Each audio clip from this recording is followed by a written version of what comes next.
Si alguien te pega en una mejilla, ofrécele la otra también.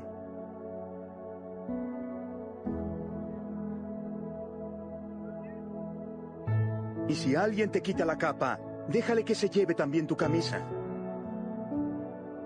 A cualquiera que te pida algo, dáselo. Hagan con los demás lo que quieren que los demás hagan con ustedes.